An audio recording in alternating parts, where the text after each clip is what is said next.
மாமா என்ன மன்னிச்சிருங்க மாமா.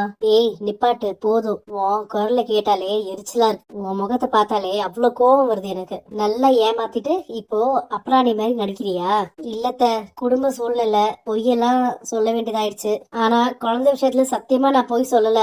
இல்லாத குழந்தைக்கு என்னெல்லாம் ஆட்டம் போட்ட நீ. இந்த குடும்பத்தோட முதல் வாரிச இவதான் சுமக்கிறாளாம். மீனா ராஜிக்கு முன்னாடி இவளுக்கு தான் குழந்தை உண்டாச்சான். எப்படி உன்னால மட்டும் இதெல்லாம் முடியுது? உங்க அப்பா அம்மாவை போன் பண்ணி வர சொல்லுப்பா. எதுக்கு மாமா? இதுக்கு மேல உன்கிட்ட பேசுறதுக்கு ஒண்ணும் இல்ல. உங்க அம்மா அப்பா வர சொல்லு. வேண்டாம் மாமா ப்ளீஸ், அவங்களுக்கு இது எதுவும் தெரிய வேண்டாம். நீங்களும் உங்க சம்சாரமும் உடனே கிளம்பி வீட்டுக்கு வாங்க. ஏதாச்சும் விசேஷமா?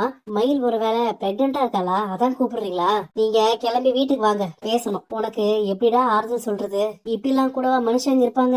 மொத்த குடும்பமும் ஓவரா நல்லவங்களா இருக்கும் போதே எனக்கு சந்தேகம் வந்தது. கோமதி வீட்டுல ஏதோ பிரச்சனைன்னு நினைக்கிறேன். காலையில இருந்து யாருமே வீட்டுல வெளியில காணல. வாசல் தெளிச்சு கோலமும் போடல. மாப்பிள்ளையும் கடைக்கு போன மாதிரி தெரியல. வடிவு, நான் வேணா போய் பாத்துட்டு வந்துட்டுமா? அத்தை, உங்க பொண்ணுதான் அன்னைக்கு அவ்வளவு பேச்சு பேசினாலே, இதுக்கப்புறமும் நீங்க அங்க போய் பாப்பீங்களா? எனக்கு என்னமோ இது சாதாரண பிரச்சனை மாதிரி தெரியலமா, பெரிய பிரச்சனை மாதிரி தான் தோணுது.